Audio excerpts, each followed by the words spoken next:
What's up, everybody? Today I'm here with Walt Marchowsky of...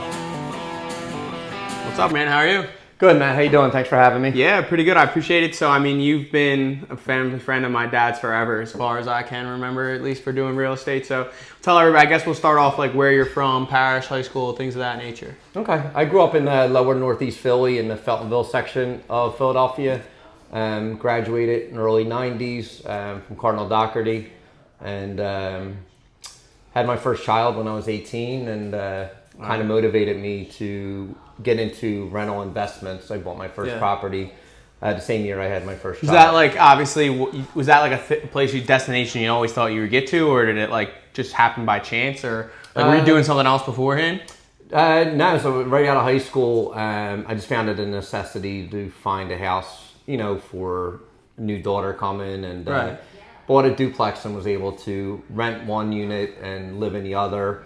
And the following year, you know, I was very good at collecting rent and had a good experience with the tenant, and decided to buy another one. And just what got me started buying. I was lucky to start at a young age. So you bought your first few, obviously, as a buyer, right? And that was before you transitioned into like the real estate world? Yes. So you decided that, right? So when were you like, hey, I think I should be an agent, like, and do that sort of thing? Probably in my late 20s.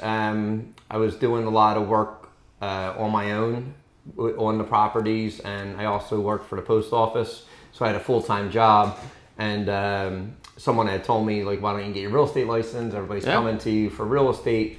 So that's when I made the decision to actually acquire the real estate license. Awesome, cool. So then you started off, obviously. Were you at Remax?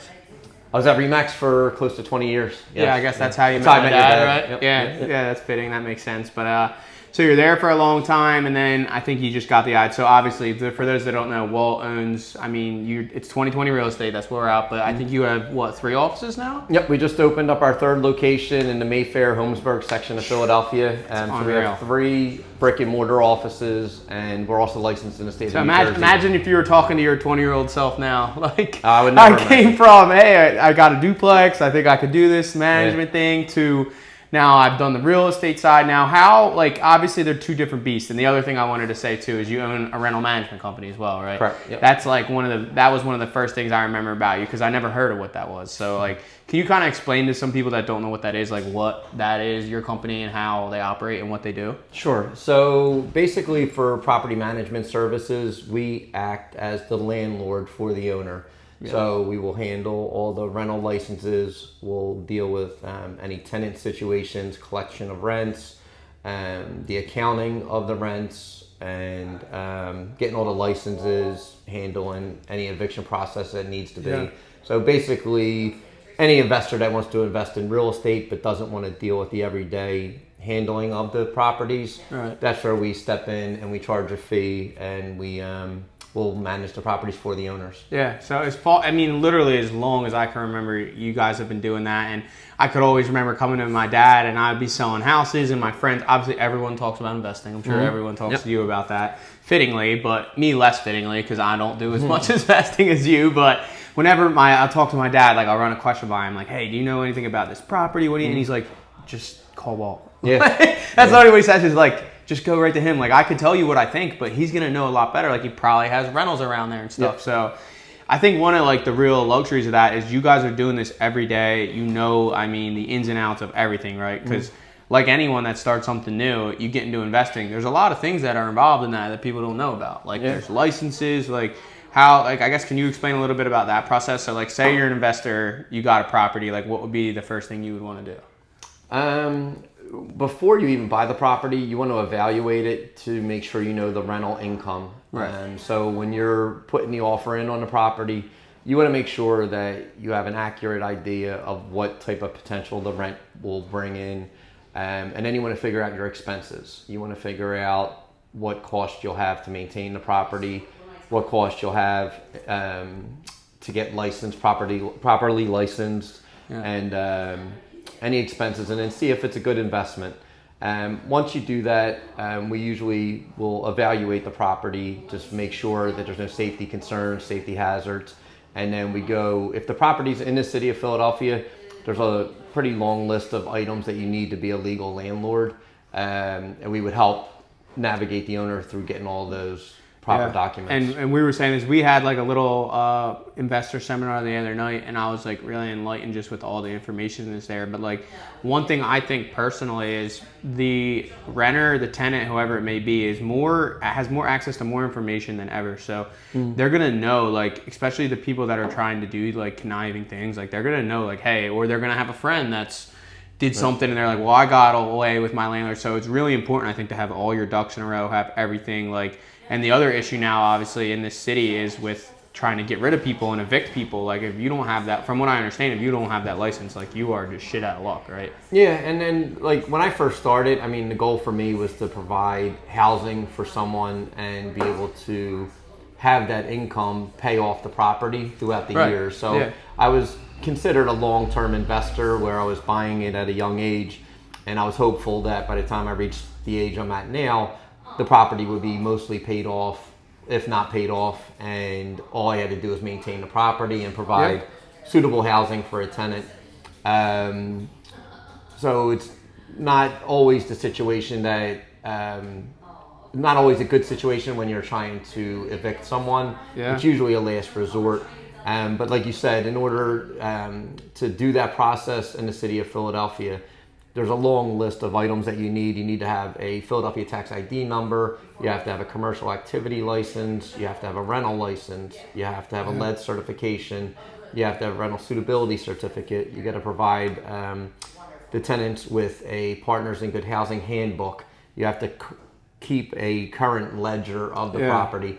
So it's a lot involved. It's so involved. And the irony is, like, and I always make this comparison for football, though, like it's a different thing, but like I know a coach, like I coach football. The difference between me and a normal person, what I know is one thing. The difference between me and like a high school coach is a whole other thing, and them and so on. Like, so as an investor, like you could know a little bit, but when you're going to your guys' company, like there's just a vast amount of knowledge. And look, God, hopefully in an ideal world, you never have that situation that comes up. But when you do have that and you have someone to like lean on, I think that's huge. Like in any situation, not just investing in anything, right? You could be buying a house, like you want to have someone to lean on, a realtor that could help you do it. You could be doing anything, starting a restaurant, right? It's nice to have someone in your phone that you could call that's a restaurant owner that's going through the trials and tribulations. So, I mean, I think that's great. I mean, how many properties do you know? How many doors you guys manage? A ton, right now, we're close to 800 units in the counties. We do Delaware County, Bucks County, Montgomery County, and Philadelphia. And we also do commercial management. We do some medical buildings and strip centers. So we got into the commercial world a few years ago, and it's been very successful. It's a different avenue compared to the residential, but a lot of the same systems in place. I'd imagine the logistics of doing that alone is a whole thing. Like, we have a software that we use that kind of keeps track of it, and then we have 8 full-time people here, so it's a team thing. It's not where you're not doing it yourself. Taking all the phone calls. That would be absolutely insane. And then we have an army of contractors that are licensed and insured that we deal with. And that's one of the great things too. Like I know I have investors that have gone to you, and obviously I have family members and stuff, and that's one of the great things. Like this is a great weekend, right? Like for example, like Memorial Day, right? Well, you go down the shore with your kids, and it's the first time you get to relax. And on Saturday, your tenant's water heater breaks, and there's water all over, and it's like, oh my God, like I'm kind of screwed here. Do I go back to Philly? And it's like, no, well, like with you guys, it's just a call, and the tenant's going to be calling you guys directly, right? Yeah, if it's out after hours over the weekend, we do have an emergency phone line set up, and then we monitor that and just try to react as fast as possible. So then the irony is, instead of getting a call from a tenant who's upset, you're going to get a call from someone who works for you guys, like, hey, Joe, like something or Matt, whoever, this happened with the water heater.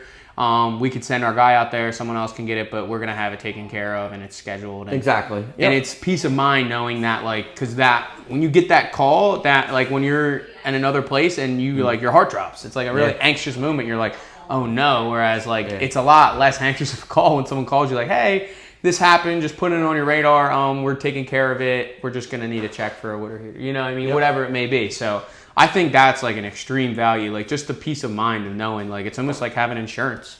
Like, and then one of the things too is like when you buy investment properties, that's exactly what it is. It's an investment, and the risk is, you know, maintaining the properties, dealing with the tenants, dealing with proper licenses, and we kind of take that burden off the owners. You know, we try to handle all those things so they can still invest in real estate, have a good return. And people invest for different reasons. They invest for retirement, they invest for generational wealth, or just, you know, additional income. But there's different ways to invest, and they're able to do their careers, whatever they might be, and still invest in real estate and know that, you know, we're able to protect them that way. I think that's awesome. And then kind of pivoting off of that, obviously you and a lot of your clients, you're in touch with these people who are doing a ton of investing, right? Which that's a whole other world. So investing in stuff, like where have you guys kind of gone with that? Like, I know we just had a seminar. You were awesome, like just kind of going through people, explaining to them what the investment is. Because I think it's something that everybody wants to invest, and it sounds great, and it's something, and you might have someone that's on their phone and they get TikToks and they get 100 of them a day on how to invest, and they have these crazy things. But realistically, in the real world, like, it's something where it's not easy to do. Like, you got to go and find these things. Like, how do you guys help like investors kind of find properties and stuff like that? So depending on the person, we would have them come in and we would evaluate what their needs are. My opinion is most real estate investments are long-term investments. Properties appreciate over time, rents gradually increase over time, and if you're in a fixed rate mortgage, your interest rate will stay the same. So control variables. Right. So the first year is probably the lowest amount you'll make, because the increase of the rents and the appreciation of the values normally increase over time. So it depends on the investor's needs. Sometimes we'll speculate areas to see if they want to invest in an area and hope it develops and becomes more valuable in 3 years, 5 years, 10 years. Is there any, without putting you on the spot, is there any areas you think that like you would think like might have a shot? And obviously, I always tell, and obviously I do real estate, I tell all my clients, anyone that says they know for a definite that something's going to happen, it's a gamble we're all doing here. But is there any areas in Philly you think that would be like I think these are like up next? Well, luckily for some of our investors, they owned a lot of properties in like the Northern Liberties, the Fishtown, the Kensington areas. Yeah. And they're like up already now. You know, well, what I mean? They already that's what I was going to say. Over the last, some of my owners had owned them for over 20 years. Over the last 10, maybe 12 years, you've seen that area double, triple, quadruple in value. So it's almost like they hit the lottery. By the median price over there, ironically, is closer to when we're at, like in the far northeast. It's crazy. I always just say, look at the trends of the sales. So when you see a lot of sales increasing in value, usually the rent will follow behind. There's areas of West Philly, like around Mercy Hospital. You see the Delaware River, like all along that corridor. I saw. They're building up like from Fishtown to Port Richmond to Bridesburg. And then all along there, you're seeing a lot of development. They're supposed to be developing the river over the next few years. I just saw, I don't know how true it is, but I saw that, I could be completely botching this, but I want to say it's the Philadelphia Boat Club over here, like near us. I saw that they were like trying to tear that down and put a marina or some harbor they were trying to put and like make it like a whole big thing. And I think that there is probably a ton of growth for that, like somewhere to do that. Yeah. And there's a lot of large investors that look into that and see what's being developed and seeing what type of living situations come, because Philadelphia's area has a lot of colleges and universities, and what we're seeing now is a lot of people staying in the area. So people are getting their education here and now staying with companies that are local and getting good career jobs. I think they like the lifestyle too, because the irony is, I think people always naturally want what they don't have. Like when we all grew up in the city, I know so many people that are like, I want to get out of the city. And ironically, I went to Westchester for college, and so many of them people were like infatuated with like going to the city. And it's almost like the mindset, like those people are going to those schools because they want to have like the quote unquote city life. And then I'm sure some of them love it and they fall in love with it and they stay. And I think that's a big reason. And honestly, the taxes and the properties aren't as high as some of the other neighboring, like big metropolitan areas around us. So I think there's definitely a lure from that sense. But and then Philadelphia sports too. Like you got a big sports city where you have the Eagles, the just Phillies. Entertainment. Like there's so much to do. Yeah, and we just locally we just recently got teamed up with a few sports figures. So we had, I know we were talking about that. That was Britton awesome. Covey, and we had Jay Sean Corbin from the New York Giants, and Britton Covey from the Philadelphia Shout out Eagles. Britton Covey. I was telling him a story, but one time, one of my boys, and he'll laugh when he sees this, but he'll be like, he's like, Britton Covey doesn't catch passes. I'm like, dude, he's got the best return average for NFL punts. I'm like, he's a special teams, he's a demon on special teams. So we were in a sport the one day over that. It was funny. So so he helped us with a fundraiser at Abington Art Center a few weeks ago. That's sick. And then he did autograph signing down at Cape May. I saw that. Zoo. That was awesome. Yep. And then we just recently helped Isaiah Rodgers, the first round draft pick for the Eagles, find housing. So we're, as a company, we're actually in the sports division now, where we're helping that's all some you of the need. NFL You just need a players. foot. It's like anything else. If you provide good quality service to people, they're gonna tell their friends, and then it's a way to get connected to obviously some high profile people like that. And now going forward, kind of to pivot into that, so the real estate stuff. So when you first opened your first 2020 real estate, is it this one that we're at now? Is this the first one? Or is the other So one? I Is it started Bridesburg? at 139 Bristol Pike in Feasterville. Okay. And we were signed a lease for 2 years, and then I was fortunate enough to be able to purchase this building. So this is our main office. Main and this headquarters, is where we ended up, but we started in Feasterville. It's a good spot. I like it here. I like because it's like not technically Philly, but it's still really close, and you can get kind of anywhere from here with 95 and the Turnpike right there. So it's kind of broad branch. And so then, when you guys, how long did it take for you guys here until you decided you wanted to open up the second one? Not too long. One of my agents was also at Remax with me, and very motivated, very self-driven, and said he'd like to help expand. And he's running that office over there now, and it's been very, very successful. And awesome. We wanted a footprint in Northeast Philly, so that helped us That get was where? established. So that location's at 8100 Bustleton Avenue, in like the Rawhurst section That's of Northeast Philly. Rawhurst, and then I know the new one you opened up was it in Mayfair? Yep. So we're also at 7915 Frankfurt Avenue, like Mayfair, Holmesburg section. Talk about two areas Northeast Philly. too that like have definitely blown up a little bit too, just over the last couple of years, where there's so many like out of town people that are buying from different cities and all kinds of people that are just trying to get into here. I think it's like the gold rush. They're trying to get in before everyone else does somehow. So great places to have offices. I mean, I think there's a ton of growth for there to be there, just with so many. The irony is compared to around, like I'm from Northeast, but I'd imagine just the sheer amount of properties. Like there's probably at least triple or 4 or 5 times. Like there's so many properties down there. So and there's it's always moving. more There's opportunities. always people relocating, people getting married, people downsizing. There's always movement in the city, which is great. Keeps the areas very diverse, and values are always changing. So how do you? This is like a personal question, but how do you like manage between the hats? Because like one day you're doing the rental management company, the next day it's like, hey, I'm going to go check out this listing or this investment, and then the next day you might have to go to one of your real estate companies. Like, how's that day to day and scheduling and all that? I imagine that's a fun. So it's all intertwined, so it's all related. I look at it more as a way of living instead of a job. Yeah. So it's something I do every day. Yeah, you're looking forward to it. Like you want to check in on your boys over there, or it's like, oh, I have this awesome opportunity to see this. And I think once people you've done enough to realize like, hey, these opportunities don't grow on trees. It's awesome to see them, and it's probably a good, like you get excited for it. Like any other realtor, gets a call for a listing, they're like, oh, it changes their whole day. Yeah. Trust me, I know that myself. You know what I mean? Or you get something under contract, you're like, you got like a different like pep in your step. You're walking around. Yeah, and we wouldn't be able to grow like without the support staff. So I've been fortunate enough to have people that are dedicated, hardworking, and people that are trustworthy that help us grow. So it's obviously not just me doing everything. Yeah.